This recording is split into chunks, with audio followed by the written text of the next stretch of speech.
မြတ်စွာဘုရားရှင်ရဲ့ခြေရာကမြေကြီးမှာကပ်ပြီးမထိဘူးဝတ်ထားတဲ့သင်္ကန်းကဘုံဘုံတို့ခန္ဓာကိုယ်မှာကပ်မနေဘူးသပိတ်ကလည်းလက်ထဲမှာကပ်ပြီးမနေဘူးနည်းနည်းလေးခွာနေတယ် flexible ဖြစ်အောင်ပေါ့ comfortable ဖြစ်အောင်ပေါ့ဒါသူ့ရဲ့ဘုံကံပြပဂရိလူတွေယုံမှာမဟုတ်ဘူးနော်ဒါကြောင့်မြတ်စွာဘုရားရဲ့ခြေရာကနုညံ့လွန်းလို့မြေကြီးနဲ့လည်းဓာတ်ရိုက်ကပ်နေတာမဟုတ်တဲ့အတွက်ခြေတော်ရမထင်ဘူးတဲ့ဟုတ်လားနောက်တစ်ခုကမြတ်စွာဘုရားရှင်ခြေရတာအကယ်၍ထင်ကြံခဲ့မယ်ဆိုရင်ခြေရတော်ကဘုရားပဲလေခြေရနင်းတဲ့လူတွေအကုန်ငရဲကြတော့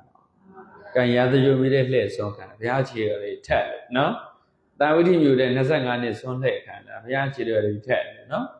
အဲ့ဒီခြေရတွေတက်နေမိနေကံအခုခြေရရသည်ဘုန်းတို့ထွန်းထူထားတဲ့ကြောက်တုံးတော်အခုပူဇော်ထားတဲ့တက်ရဲလားအဲ့ဒါသူဒါကိုးကွယ်ပြီးရည်မှတ်ပြီးထူတာလေဟာနော်ဆယ်စုနှစ်တစုပဲရှိသေးတယ်ဟိုကဘုရားအစ်ဘုရားအစ်ကချတဲ့ခြေရမထင်ဘူးထင်ရင်လည်းဘယ်သူမှနင်းရဲလျှောက်ရဲမှာမဟုတ်ဘူးဒါကြောင့်ခြေရရမထင်ဘူးနော်အဲ့ဒါတော့ခြေရရမထင်ဘူးလို့ပြောတယ်အခုဘာကြောင့်ချခဲ့တာလဲဆိုအကျိုးကျေးဇူးရှိမဲ့ပုဂ္ဂိုလ်တွေရှိရင်ခြေရတော်ကိုနှစ်မျိုးထင်သေးတယ်တစ်မျိုးကအချိန်ပိုင်းထိုင်းလစ်ပဲပေးခဲ့တာဘလောက်ပဲထင်ပြီးကွယ်သေးလို့ဒိဋ္ဌိခဲ့နောက်တစ်မျိုးကဒါကအရှိခတ်သာသနာတော်ရှိသူထင်ကြံရည်စေလို့ long term plan နဲ့ချခဲ့တဲ့ခြေတော်ရရှိ short term plan နဲ့ချခဲ့တဲ့ခြေတော်ရရှိအဲ့ဒါမြတ်စွာဘုရားရှိရဲ့ခြေတော်ရကအခုမြန်မာပြည်မှာရှိတယ်ရခိုင်မှာရှိတယ်နော်အိန္ဒိယမှာရှိတယ်တိဘုံမှာရှိတယ်ဒီလိုမျိုးတွေပြောကြတာပေါ့နော်ဝဒေသမှာခြေတော်ရလည်းဆိုရှိနောက်ရခိုင်မှာခြေတော်ရလည်းရှိနောက်မင်းဘူးဘက်မှာလည်းခြေတော်ရလည်းရှိအဲ့မှာအောက်ဆက်တော်ရအထက်ဆက်တော်ရဆိုခြေတော်ရအစ်စ်လားလို့မေးတရားရှိအဲ့ဒါအထက်ဆက်တော်ရကိုဘုန်းကြီးတစ်ပါးက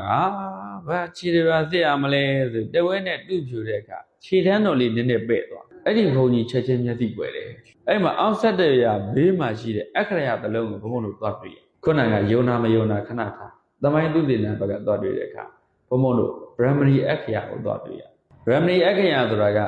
ဘုရားခေတ်အာသောကခေတ် BC 200 300 400 500 600ဒီကြီးသုံးခဲ့တယ်ပေါ့လေဘုရားခေတ်အာဂသောကခေတ်သုံးခဲ့တဲ့ Brahmani အခရဆိုသမိုင်းသူသေနာပညာရှင်တွေဖတ်လိုက်တဲ့အခါအဲ့ဒီမှာ Brahmani အခရကိုတွေ့တယ်ဘုရားရှင်လက်ထက်ကအခရရေးထုံးနေရတာသွားတွေ့ဒါကြောင့်ဘုန်းဘုန်းတို့ကတော့ယုံတယ်သူများမယုံတာဘုန်းဘုန်းမသိဘူးနော်ယုံလည်းမဆွဲဆောင်တော့ဟုတ်လားမယုံရင်တော့လည်းမယုံဘူးပေါ့ဗျာဘုံပြောမယ်တကယ်တမ်းကျတော့အားလုံးကဩဇေတကစီတီတွေပဲရည်မှန်းပြီးကိုယ်ဝယ်ရတဲ့ဟာတွေပဲဟုတ်ဘူးလားဗျာရွှေတကုံဘုရားနဲ့ရှင်ဘုရားလေးသူရဲ့ဘုရားလေးသူရဲ့ဓာတ်တော်မူတော်ရှိတယ်မြင်လားဘယ်သူတွေ့ဘူးတော့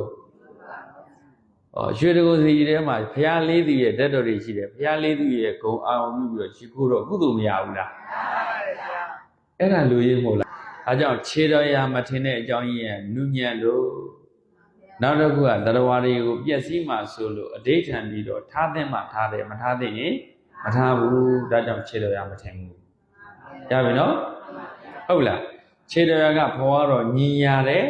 ဆက်လက္ခဏာတွေပါတယ်သို့တော့မြန်မာပြည်ရလို့တရားရှိကွက်လို့အဖုထိတ်ကြီးခြင်းနဲ့အများကြီးမဟုတ်ပါဘူး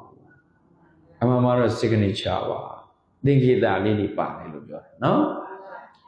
ဆိုလက္ခဏာလို့ပြောလိုက်ရင်ခြေတော်မှာပါတဲ့လက္ခဏာတွေမကဘူးလက်မှာပဲပါပါခြေရမှာပဲပါခန္ဓာကိုယ်စိတ်ပိုင်းတွေမှာပဲပါပါအဲ့ဒါကိုလက္ခဏာ signature လို့ခေါ်ပါတယ်ရပြီလားဟဲ့အဲ့ဒီလက္ခဏာတော်တွေကမြတ်စွာဘုရားရှင်ကဘာကြောင့်ရတာလဲလက္ခဏာတော်ကြီးငယ်အသွဲအသွဲဖြင့်တပည့်လာစွာကိုယ်ငါဝဲပါရမီတော်အဟုန်ကိုလုံးထုံလျက်မွန်းထုံသင်ကျူတရားမှုဟုပါရမီတော်တွေကြောင့်ရခဲ့တာ